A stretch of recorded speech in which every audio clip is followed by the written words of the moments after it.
35절부터 보겠습니다. 마가복음 12장 35절부터 37절 말씀을 우리 다 같이 한 목소리로 읽겠습니다. 같이 읽습니다. 예수께서 성전에서 가르치실새 대답하여 이르시되 어찌하여 서기관들이 그리스도를 다윗의 자손이라 하느냐. 다윗이 성령에 감동되어 친히 말하되 주께서 내 주께 이르시되 내가 네 원수를 네 발 아래에 둘 때까지 내 우편에 앉았으라 하셨도다 하였느니라. 다윗이 그리스도를 주라 하였은즉 어찌 그의 자손이 되겠느냐 하시니 많은 사람들이 즐겁게 듣더라. 아멘. 우리 양양모 목사님 나오셔서 말씀 전하시겠습니다.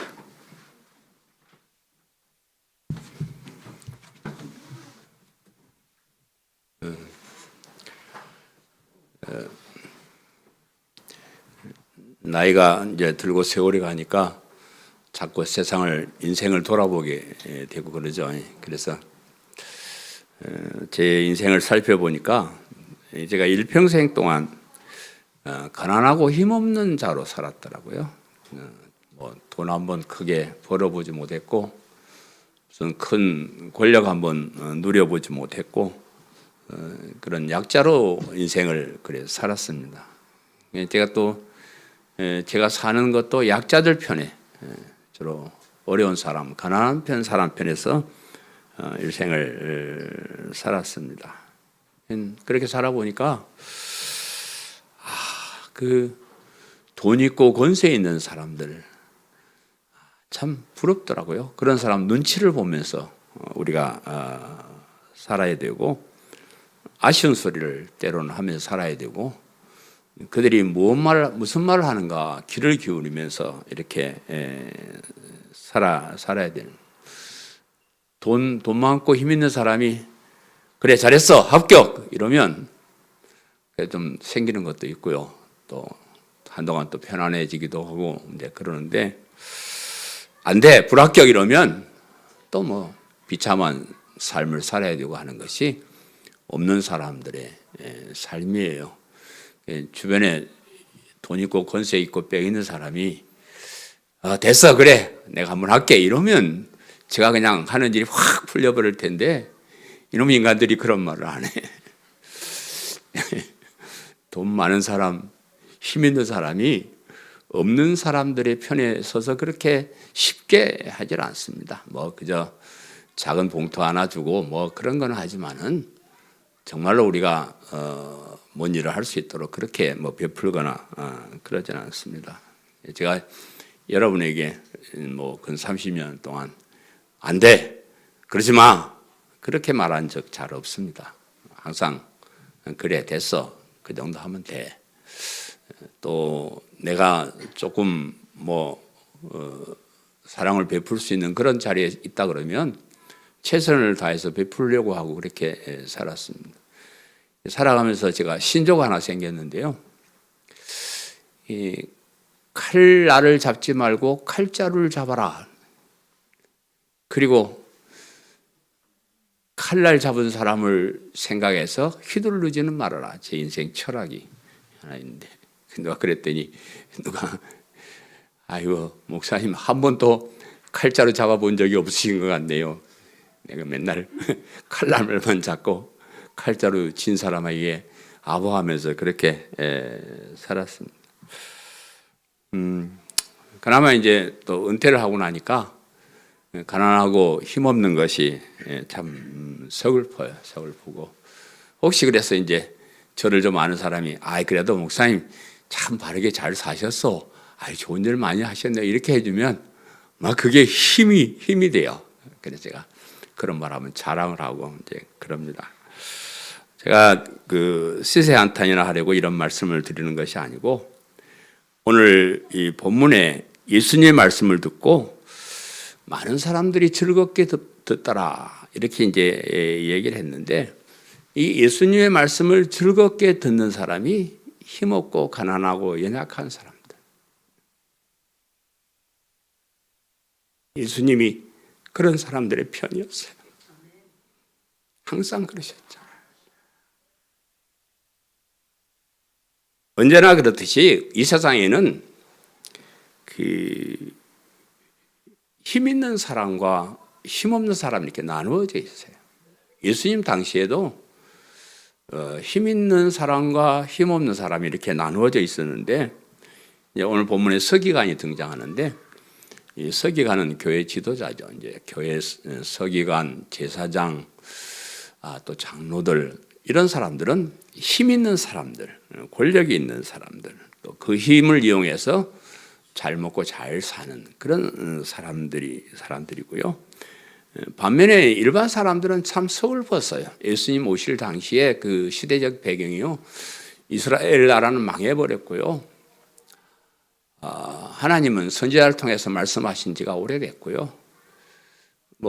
이 로마의 지배를 받는 그런 나라인데, 나라가 없는 서름, 참 서글픈 거예요. 우리는 나라가 있으니까 나라가 나를 보호도 해주고 권리도 보장해주고 그러지만, 나라가 없는 피지배국 그런 사람들은 누구 한 사람은 힘이 되어주지 않는 거예요. 그냥 죽으면 그만이고, 그렇습니다.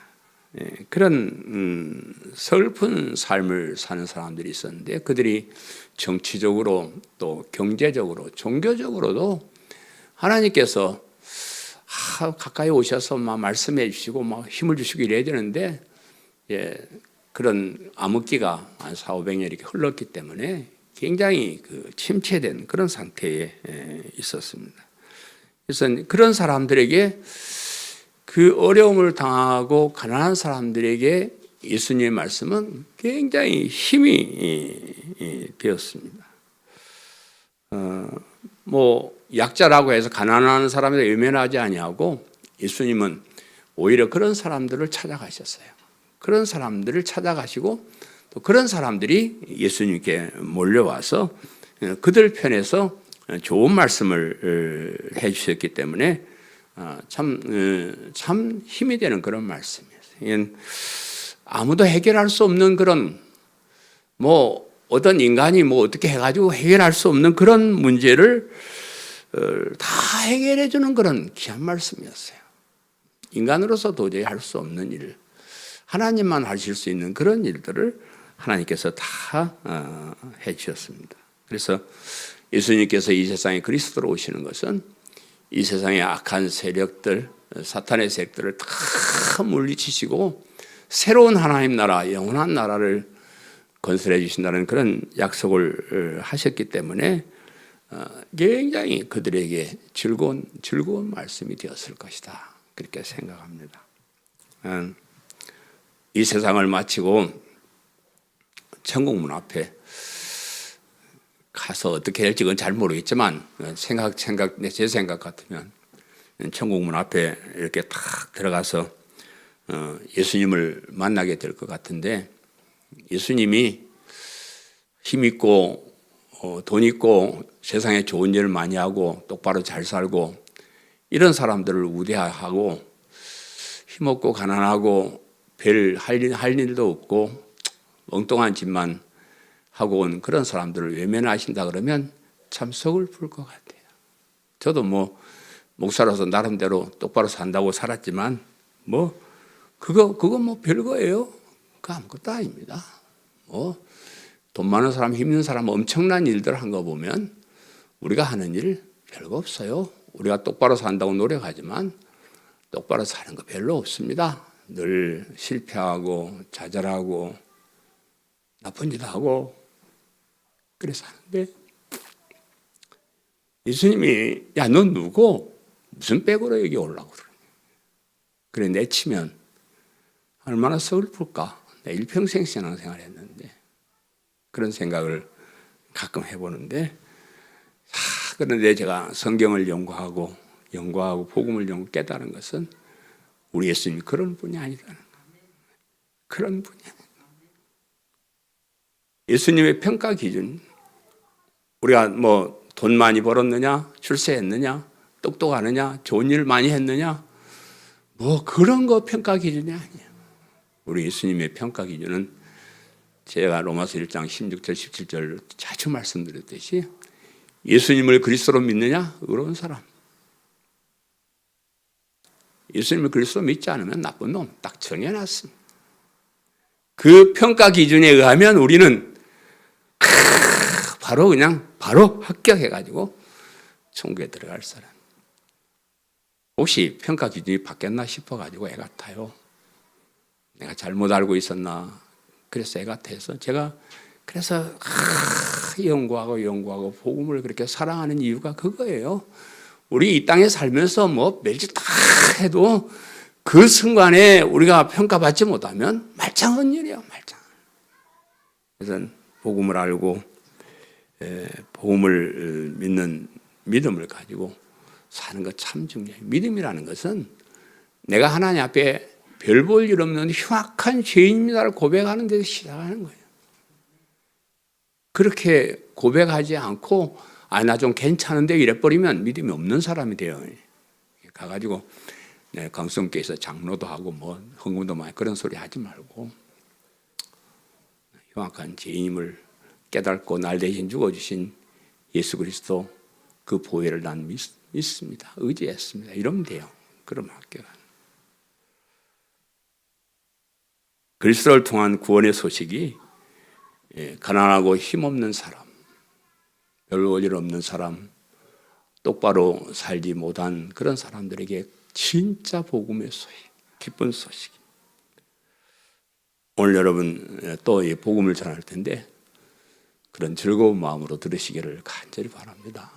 이보다 더 좋은 복되고 기쁜 말씀이 없습니다. 오늘 좀 말씀이 조금 어렵고 그럴 것 같은데요. 좀 귀를 기울여서 자세히 한번 들어보시기를 바라요. 첫 번째는 어찌하여 서기관들이 그리스도를 다윗의 자손이라 하느냐. 오늘 본문 35절에 예수께서 성전에서 가르칠 때에 대답하여 이르시되 어찌하여 서기관들이 그리스도를 다윗의 자손이라 하느냐 그랬는데 예수님께서 이제 성전에서 자주 가르쳤었어요. 성전 자주 가르쳤는데 근데 이제 주로 그 가르치는 대상이 성전의 뭐 지도자들 이런 사람들을 가르치신 것이 아니고 성전에 찾아온 일반 평민들, 서민들, 어려운 사람 그런 사람들을 가르치셨어요. 가끔 뭐 서기관이나 재산 장로들이 몰려오긴 했지만 그 말씀 들으러 온 게 아니고 말씀 흠잡아 가지고 예수님을 내치려고 온 사람이지 그 사람들은 말씀 들으려고 온 사람들이 아니고 정말로 예수님의 말씀을 듣고 싶어서 온 사람들은 가난하고 힘없는 그런 일반 대중들이었습니다. 그래서 오늘 그 예수님이 성전을 가르치시며 대답하여 이르시되 이랬는데 대답하여 이르시되 이 말은 너무 관심 갖지 않아도 돼. 뭐 누가 질문을 해서 꼭 답변하셨다 그런 뜻보다는 예수님께서 자기 자신에 대해서 그 사람들에게 설명하기 시작했다 이렇게 여러분 해석을 하면 됩니다. 메시아가 다윗의 후손으로 오신다는 것은 성경의 예언이에요. 오늘 어떻게 생각하면 오늘 주제가 어찌하여 서기관들이 그리스도를 다윗의 자손이라 하느냐. 예수님이 어찌하여 서기관들이 그리스도를 다윗의 후손이라 하느냐. 이 여기에 대한 말씀인데 이 메시아가 다윗의 후손으로 오신다는 것은 성경의 가르침이에요. 또 유대교 지도자들도 그렇게 믿고 있는 그런 사실이에요. 이 다윗 왕조는 하나님께서 특별히 우리 인간을 구원하기 위해서 세우신 그런 왕조인데 그 다윗 왕조를 통해서 그 다윗 왕조가 영원할 것이고 그 다윗 왕조를 통해서 그리스도가 이 세상에 오신다 하는 것은 당시의 모든 사람들이 다 알고 있는 그런 사실이었어요. 여기저기 이제 그런 말씀이 많이 있지만 제 대표로 시편 89편 3절 4절을 제가 읽어드리면 주께서 이르시되 나는 내가 택한 자와 언약을 맺으며 내 종 다윗에게 맹세하기를 내가 네 자손을 영원히 견고히 하며 네 왕위를 대대에 세우리라 하셨나이다. 이런 말씀을 통해서 유대인들이 생각할 때 메시아가 오시면 다윗의 후손으로 오신다. 성경이 그렇게 예언되어 있고 모든 사람들이 그렇게 알고 있는 그런 사실인데 그런데 예수님은 그런 서기관들이 그렇게 알고 있는 것이 잘못되었다는 것을 꾸짖으시는 거예요.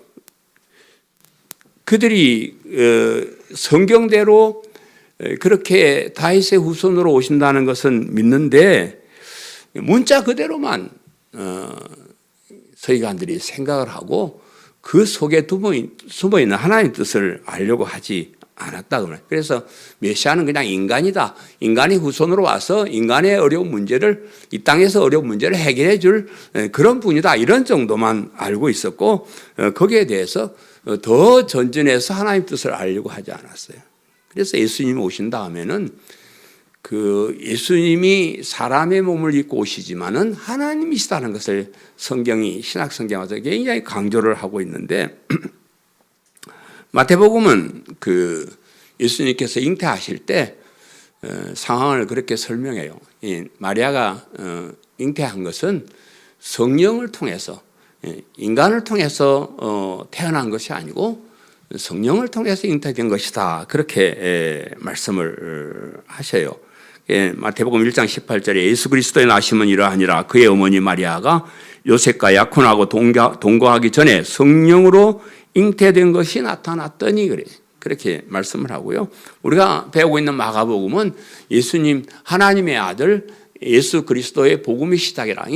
마가복음의 핵심 주제잖아요. 예수님이 하나님의 아들 하나님이시다는 거예요. 그러니까 지금 서기관들 유대인들도 알고 있는 그것을 지금 반박하는 것이 신약 성경 예수님 오실 때의 어떤 그런 기록들이고, 요한복음은 아예 태초부터 계신 예수님이다 그렇게 말씀하시는데, 태초에 말씀이 계시니라. 이 말씀이 하나님과 함께 있었으니 이 말씀은 곧 하나님이시니라. 말씀이 육신이 되어 우리 가운데 거하심에 우리가 그의 영광을 보니 아버지의 독생자의 영광이요 은혜와 진리가 충만하더라.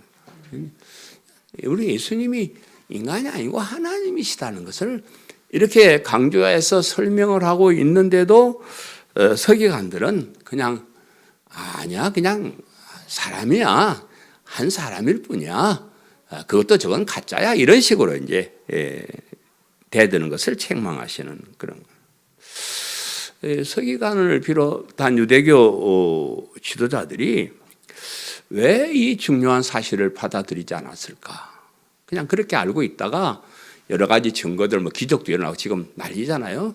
이런 것들이 예수님이 하나님이시다라는 것을 얘기했으면, 그냥 그렇게 따르면 되는데, 끝까지 거부하는 거예요. 그거 아니다. 이렇게 거부하는 이유가 있는데, 그것은 우선적으로 하나님의 일을 생각하는 것이 아니고 눈앞에 보이는 자기들의 이익을 생각했기 때문이다.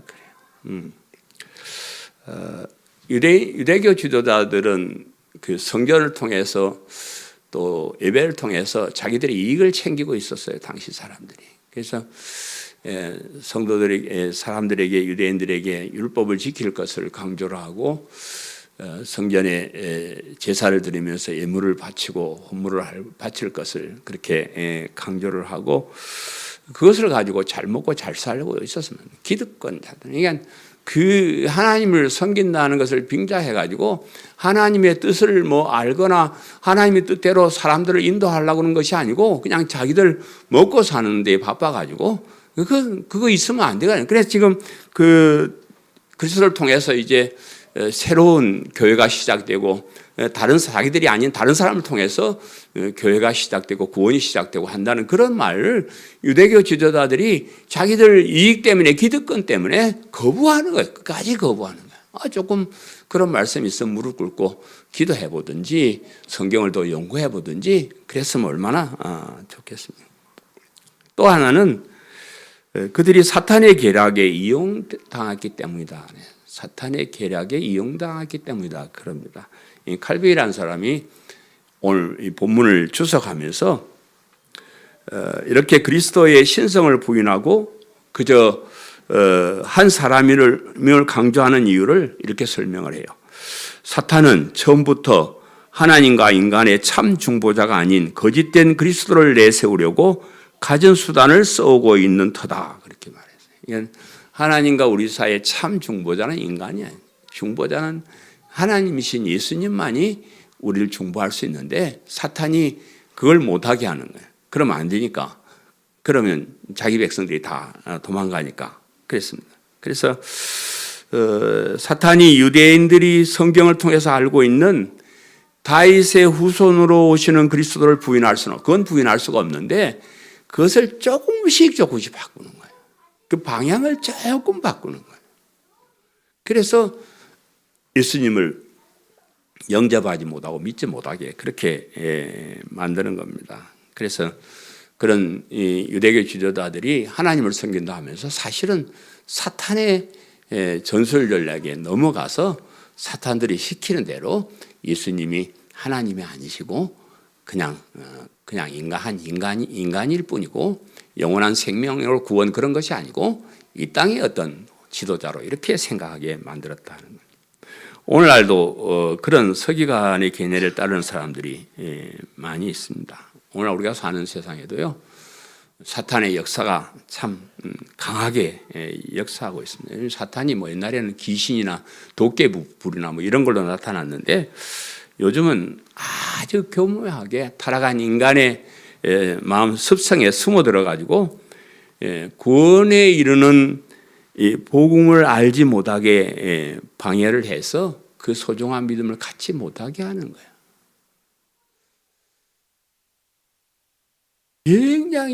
굉장히 교묘한 전술 전략이에요. 잠깐 사탄은 우리가 어떻게 하든지 복음을 믿는 믿음을 가지지 못하게 하는 거예요. 그래서 딴 데로 자꾸 눈을 돌리게 이렇게 만드는 겁니다. 우리 기독교에는 아주 이제 독특한 교리들이 이제 몇 가지가 있는데 우리 그 이제 독특한 교리는 우리가 믿기는 복음에서 나온 교리를 특별한 우리가 교리로 이렇게 받아들이고 있는데요.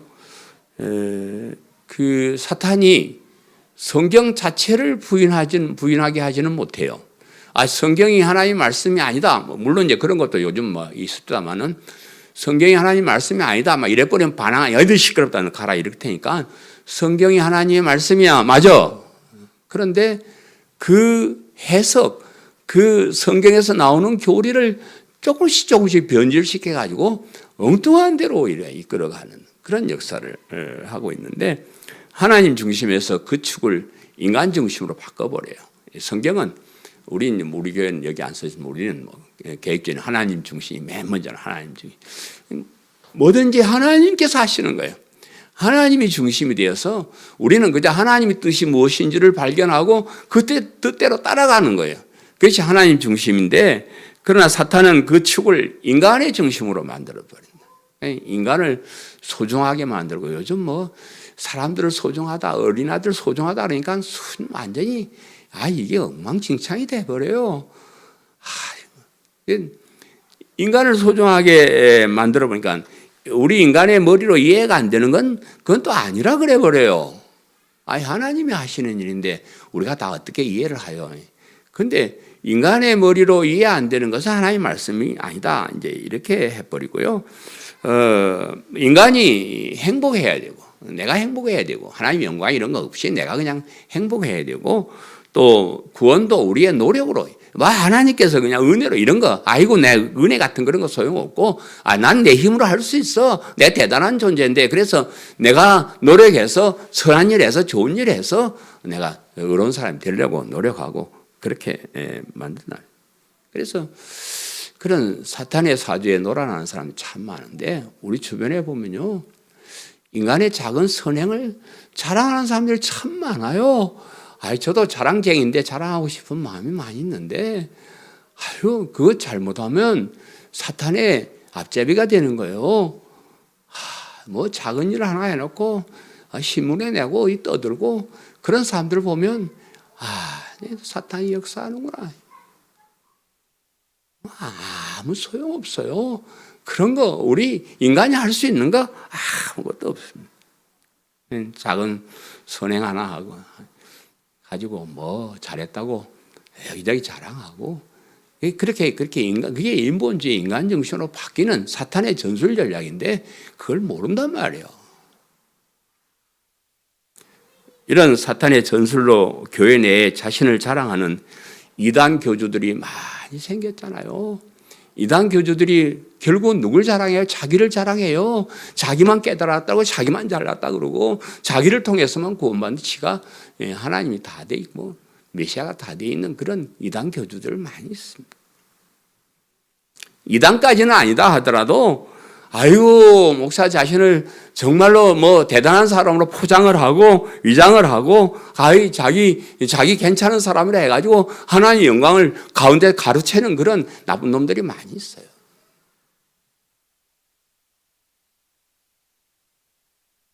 그리고 또 하나는 영원한 하나님 나라인 천국에서 이 세상에 이루어지는 하나님 나라로 향하게 만드는 거예요. 우리가 옛날에는 다 어디 가더니 천국 가야 된다고. 야, 천국 가면 다들 천국 가야 되는데 요즘 사람들 잠깐. 아이고 그러지 마라. 아이고 있을지도 모르는 피안의 세계에 대해서 얘기하지 말고 우리가 지금 여기서 하나님 사랑으로 서로 나누면서 행복하게 살아. 이래버려요. 교회가 천국 가게 할 사람들 모집하는데 이 땅에서 잘 살기, 바르게 살기 운동본부로 바꿔버려요. 근데 뭐 우리가 이 땅에 좀 잘 살아야지. 저도 잘 살고 싶어요. 잘 살고 싶어요. 내가 뭐 못 살아 그러는 건 아니지만 문제는 이 땅에서 잘 살기를 소망하고 노력하다 보면 영원한 천국을 잊어버린다니까. 영원한 천국에 대한 소망이 없어져 버린다. 그래서 이 세상에서 좀 더 행복해지기 위해서 하나님을 떠나는 사람, 교회를 떠나는 사람들이 많이 있습니다. 그것이 사탄이 원하는 바, 사탄이 원하는 목적지. 유대교 지도자들처럼 돈을 좋아하는 지도자가 등장하고 직업적인 종교인 지도자가 나타납니다. 제가 이제 은퇴를 하니까 쉽게 지금 이런 설교를 해요. 전에는 목사님이 이 설교 듣고 누가 항의할까 봐 못했는데 사탄이 이 교회의 지도자들을 유혹해가지고 자꾸 돈으로 사람을 평가하게 만들고 자꾸 그래요. 미가서 3장에 이런 거짓 선지자에 대해서 이렇게 말씀합니다. 내 백성을 유혹하는 선지자들은 이에 물 것이 있으면 평강을 외치나 그 입에 무엇을 채워주지 아니하는 자에게 전쟁을 준비하는 건도다. 이런 선지자에 대하여 여호와께서 이르시되 이러므로 너희가 밤을 만나리니 이상을 보지 못할 것이요 어둠을 만나리니 점치지 못하리라 하셨나니 이 선지자 위에는 해가 져서 낮이 캄캄할 것이라. 돈을 사랑하고 성도들이 뭐 돈 가져오면 축복해주고 돈 안 가져오면 이 나쁜 놈 벌 저주해라. 이렇게 돈에 적어된 사람들은 문제는 눈이 어두워지네. 진리의 눈이 어두워지네. 깜깜해져가지고. 예수님께서 심령이 가난한 자가 복이 있다는데 물론 뭐 심령이란 말이 붙었지만 누가복음에서는 심령이란 말은 없고요. 육신적으로 부자가 심령이 가난한 사람은 한 번도 못 봤어. 똑같은 말이에요. 가난한 자가 복이 있다 이렇게 말씀하셨고요. 사도 바울이 목회하는 디모데에게 주신 말씀에서도 돈을 사랑함이 일만하게 뿌리가 되나니 이것을 탐내는 자들은 미혹을 받아 믿음에서 떠나 많은 근심으로써 자기를 찔렀도다. 네. 뭐 저도 돈을 꽤 좋아하는 사람이지만 돈에 너무 눈이 어두워지면요 성경을 제대로 해석할 수 없습니다. 자기 유리한 대로 해석을 하니까 그런 엉터리 지도자들이 많이 생긴다. 그 다음에 두 번째는 다윗이 성령에 감동되어 친히 말하되 하는데 본문 36절과 37절 상반절에 다윗이 성령에 감동되어 친히 말하되 주께서 내 주께 이르시되 내가 내 원수를 내 발 아래에 둘 때까지 내 우편에 앉아 있으라 하였도다 하였느니라. 다윗이 그리스도를 주로 하였은즉 어찌 그의 자손이 되겠느냐 하시니 이랬습니다. 그리스도는 다윗의 후손이 아니고 다윗이 주님으로 부른 하나님이시다. 다윗이 그리스도를 주님이라 이래 불렀는데 어떻게 그의 후손이 되겠느냐 이런 말인데 우선은 이제 이 말씀을 설명하기 위해서 시편 110편 1절 말씀을 인용했는데 여호와께서 내 주에게 말씀하시기를 여호와께서 내 주에게 여기 이제 내라고 한 것은 다윗을 얘기하는 것인데 다윗이 메시아를 내 주께 그랬습니다. 근데 이것도 이제 그냥 한 말이 아니고 성령에 감동되어 이걸 이제 토를 다는데 성경 말씀은 사람이 기록하고 사람 말이 있지만 성령께 감동된 사람들이 기록한 책이기 때문에 하나님 말씀이라 이렇게 믿잖아요. 그러니까 이 말씀도 특별히 다윗이 지가 혼자 시를 쓴 것이 아니고 성령님의 감동되어 하나님의 뜻을 거기다가 기록한 그런 말씀이다 그랬는데 오늘 본문에서는 주께서 내 주께 이르시되 그랬는데 시편에서는 앞에 읽은 대로 좀 자세하게 여호와께서 내 주에게 이렇게 말해요. 여호와 그러면 이제 우리 성부 하나님을 말하잖아요. 성분 여호와는 성분 그런데 뒤에 나오는 주는 아도나이란 그런 뜻인데 이건 뭐 주님, 주인님 뭐 이제 그런 뜻인데 이스라엘 사람들이 하나님을 여호와 그러면 이제 양향모거든 양향모 이렇게 안 부르고 그 주님 이렇게 이제 하나님을 주님 이렇게 부르기도 해요. 그래서 주님이라고 부르면 여호와 하나님을 주님이라고 부를 때도 있긴 해요. 그런데 오늘 여기서 특별히 뒤에 나오는 주님은 예수님을 말하는 성자 예수님을 얘기하는 겁니다. 그래서 다윗이 그리스도를 주님, 하나님 이렇게 불렀는데 어떻게 그의 후손으로만 나온 사람이 되겠느냐 이런 뜻으로 이제 책망을 하시는 것이고요. 그리스도는 하나님 보좌 우편에 앉으신 분이시다 하는 것을 이제 첨가해서 말씀을 드려요. 그래서 예수님이 한 인간이 아니라 하나님이시면서 또 부활승천하실 예수님이 하나님 보좌 우편에 앉아 계시다 하는 것을 이제 강조하면서 예수님의 하나님 되심을 증언하는 그런 말씀입니다. 예수님은 십자가에 죽으셨지만 부활하신 분이고 부활하셔서 다시 인간으로 사신 그런 것이 하나님으로 부활하셔서 원래 하나님 자리인 하나님 보좌 우편에 가서 계시는 분이다. 이제 그런 말씀입니다. 그래서 지금은 하나님 보좌 우편에서 하나님의 권능으로 우주 만물을 다스리시는 그런 하나님이신데 문제는 우리가 사는 이 세상은 아직 사탄이 장악을 하고 있는 그런 세상입니다. 그래서 우리를 유혹하고 또 괴롭히고 믿음을 가지지 못하게 해서 지옥으로 끌고 가려고 온갖 수단과 방법을 다 동원하고 있습니다. 그래서 그럼에도 불구하고 저와 여러분이 아직 여기 남아있는 것은 기적적인 일입니다. 하나님 보좌 우편에 앉으신 예수님이 우리를 위해서 기도하시고 우리를 특별히 지켜주시기 때문에 여기 이렇게 앉아 있는 거. 이제 교회 이제 사람들이 슬슬 떠나기 시작하잖아요. 우리도 엄청 떠나는데,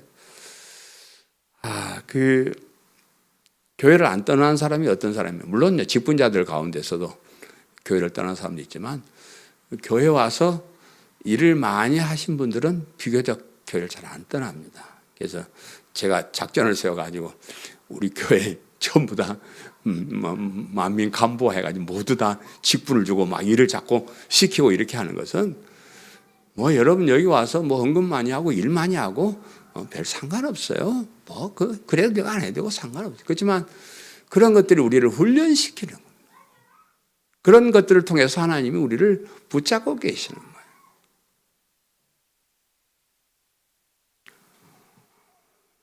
신앙생활 잘 하는데도 뭐 난 왜 이렇게 안 풀릴까? 왜 난 이렇게 어려움을 당할까? 그렇게 말씀하지 마세요. 하나님이 우리를 붙잡고 있는 도구심. 우리가 그 나라에 가보면 하나님이 그걸 나를 붙잡고 계셨구나. 우리가 좀 어려움을 당하니까요. 더 하나님 붙잡게 되고 더 하나님 매달리게 되고 안 그럽니까?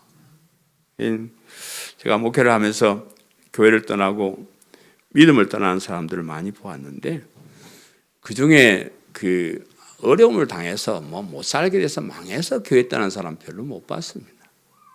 대부분은 살만하니까 먹고 살만하니까 눈이 자꾸 세상 쾌락으로 이렇게 눈이 돌아가요. 세상 쾌락을 즐거워하고 뭐 그래 가지고 교회를 안 나오는 거예요. 제가 아이들 키워 보니까요, 이 아이들이 대학교 들어가면 교회를 안 나와요. 왜 안 나오냐 했더니 대학 가 가지고 뭐 미팅 한번 하고 거기서 술 한잔 같이 먹고 연애 한번 하고 그러면 교회 안 와줘요. 그 재미있는 세상에 뭐 고리타분한 교회에 와서 앉아 있어. 그래서 대학을 없애버리더니 진짜요. 세상의 재미에 맞들면요 교회 안 옵니다. 그래서 좀 시원찮을 때는 우리 교회 교인들 전부 다 망해버리게 쫄딱 망해가지고 손 들고 주여 주님밖에 없습니다 이래야 되는데, 아니 뭐 금고에 돈이 좀 쌓이고 통장에 돈이 좀 쌓이고 세상의 재미를 쳐다보니까 자꾸 서성서성거리고 기웃기웃거리고 그러고 다니. 세상을 보지 말고 하나님 보좌 우편에 앉으신 예수님을 바라보시기를 바랍니다. 히브리서 12장 1절 2절에 믿음의 주요 또 온전하게 하시는 이인 예수를 바라보자. 그는 그 앞에 있는 기쁨을 위하여 십자가를 참으사 부끄러움을 개의치 아니하시더니 하나님 보좌 우편에 앉으셨느니라. 우리를 완전한 의로운 사람이 되게 하기 위해서, 우리에게 엄청난 기쁨을 주시기 위해서, 십자가에 얼마나 쪽팔려. 그 많은 사람이 다 보는 가운데 이거 침뱉고 욕하고 채찍질하고 그런 엄청난 고통을 당신은 참으신 거예요. 우리를 위해서, 우리의 기쁨을 위해서, 우리의 영원한 생명을 위해서. 그 좋은 그 예수님 보좌 우편에 계시는 그 주님을 바라보고 세상에 기웃거리지 말고 세상 쳐다보지 말고, 인생 긴 거 아닙니다. 짧습니다. 하나님도 의지하고 가까이 가시기를 간절히 바랍니다. 응? 많은 사람이 즐겁게 듣더라 그랬는데 37절 다윗이 그리스도를 주라 하였은즉 어찌 그의 자손이 되겠느냐 하시니 많은 사람들이 즐겁게 듣더라. 근데 모든 사람이 즐겁게 듣더라 안 하고 많은 사람이 즐겁게 듣더라 했잖아요. 거기 듣는 사람들이 다 예수님 말씀 즐거워하는 거 아니었어요. 오히려 욕을 하고 죽이려고 덤벼들고 흠을 잡고 그런 사람도 많이 있었고요. 또 거기 와서 즐겁게 듣는 사람들이 진리를 다 알고 즐겁게 듣는 거 아니에요. 사실은 그냥 좀 좋아 보인다, 괜찮아 보인다, 그래서 와서 듣다가 좀 있으면 그 사람들이 돌아서 가지고 예수님을 십자가에 못 박으소서 외치고 그런 사람들, 그냥 하나님 뜻도 모르고 그냥 병이나 좀 나아 보려고, 부자나 좀 되어 보려고 그런 말씀을 즐겁게 듣는 그런 사람들도 있었어요. 네. 참 진짜 예수님께서 하신 말씀을 정말로 바르게 이해하고 자세히 들으면요, 너무 즐거운 말씀, 너무너무 기쁜 말씀. 당시에 그 유대인들이 로마 식민지, 로마의 지배를 받고 사는 그런 사람들이었는데 참 서글퍼요. 그런데 예수님이 오셔서 하나님 나라를 선포하시는 거예요. 우리나라는 여기 있지 않고, 우리나라는 땅에 있지 않고, 우리나라는 하늘에 있네. 그 영원한 나라, 그 꿈 같은 나라를 선포하시고 그 나라로 우리를 인도하시는 그런 말씀이니까 사실은 얼마나 즐거운 말씀이에요. 참 귀한 말씀. 오늘 우리가 이 하나님 나라의 백성이 되었지만은 이 세상에 살다 보니까 아직까지 우리가 조금 헷갈리기도 하고 어려움 당하기도 살지만은, 그러나 참 좋은 나라, 우리가 시민권을 이미 가졌다는 그런 사실을 여러분 기억하시기를 바라고요. 천국을 어떻게 표현할까 제가 고민을 많이 하는데, 그 나라는요, 첫째는 빈부격차가 없을 것 같아요. 가난한 사람도 부자도 없고, 권력 있는 사람도 권력이 없는 사람도 없고, 다 다 공평하고 모두가 똑같은 나라. 모든 사람들이 함께 더불어서 서로 싸우지 않고 평화롭게 잘 사는 그런 나라. 정말로 우리가 생각할 때 이 땅에 없어야 될 모든 것은 없어지고 있어야 될 것들만 정말로 있는 정말 환상적인 나라. 그게 우리의 아버지 나라, 하나님 나라, 우리 나라. 종교적으로도 유대인들이 참 어려움을 당했어요. 하나님 뜻도 모르겠고 하나님 말씀하시지도 않고 여기 지도자들이라고 서기관이나 장로들이 저것들이 나타나가지고 지들 배나 채우고 백성들 자꾸 뭐 똑바로 살아라 먹고 살기 힘든데 뭘 똑바로 살아요? 뭘 갖다 또 받치며 살아요? 그랬었는데 우리 예수님 오셔서 그런 조건을 하나도 내걸지 않는 거예요. 나를 믿기만 해라. 믿기만. 너 자신이 연약한 죄임을 깨닫고 고백하고 나를 그리스도로 믿기만 하면 영원한 생명, 영원한 천국 너희 것이다. 얼마나 귀한 말씀이에요. 여러분 우리 광성교회 참 엄청난 교회예요. 여긴 종교 집단이 아닙니다. 정말로 하나님의 자녀들이 모여서 영원한 나라를 사모하고 우리가 비록 부족하고 못나고 그래도 나를 반겨주실 그 주님 바라보면서 그래서 살잖아요. 그런 즐거움으로 주님 바라보며 사시기를 간절히 바랍니다. 네. 사랑하는 성도 여러분 어디에 속하신 분이에요? 설교도 왜 이렇게 지겹냐 맨날 똑같고 설교조차 듣기 싫어하는 그런 사람이십니까? 아니면 설교 좀 세상 재미난 얘기도 좀 해주고 웃기는 얘기도 좀 해주고 세상에 복 받는 얘기 좀 해주고 뭐 그런 걸 원하시는 그런 사람입니까? 그러지 마세요. 영원한 생명, 영원한 천국의 말씀, 예수 그리스도의 십자가의 복음, 가장 즐겁게 들어야 할 너무나 귀한 말씀을 깨닫고 날마다 이 복음을 사모하고 말씀을 사모하면서 믿음을 가지고 사는 성도님들 되시기를 간절히 바랍니다. 네. 말씀을 생각하면서 통성으로 하나님께 기도합니다. 하나님 너무너무 감사합니다. 참 가난하고 힘없고 부족하고 엉망으로 살아가는 이 부족한 것을 하나님께서 은혜를 베풀어서 복음을 알게 하시고 진리를 알게 하시고 천국을 향해서 나아가게 하시니 너무너무 감사합니다. 이 믿음 가지고 끝까지 승리하는 저희들 되게 도와주옵소서. 말씀을 생각하면서 통성 모든 이름 위에 뛰어난 이름 예수는 주 예수는 주 모두 무릎 꿇고 경배를 드리세 예수는 만유의 주님. 다시 한번 모든 이름 위에 뛰어난 이름 예수는 주 예수는 주 모두 무릎 꿇고 경배를 드리세 예수는 만유의 주님. 예수는 주 예수는 주 온 천하 만물을 얼어 그 보좌 영광을 돌리세 예수 예수는 주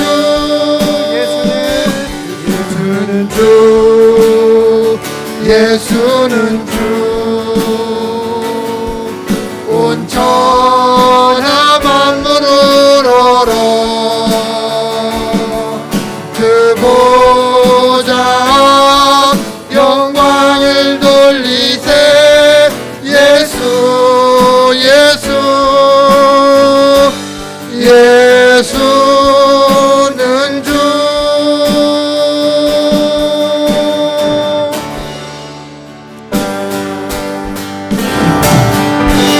이제는 우리 주 예수 그리스도의 은혜와 하나님 우리 아버지의 크신 사랑하심과 성령의 역사하심이 오늘 모여 하나님께 예배드리는 우리 광성교회 모든 성도들 머리머리 위에 저들의 가정과 부모님과 자녀들과 생업과 앞날 위에 이제로부터 영원토록 함께 있을지어다.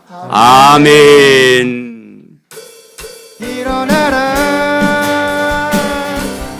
빛을 발하라 만 백성이 자유함을 얻어 기뻐하는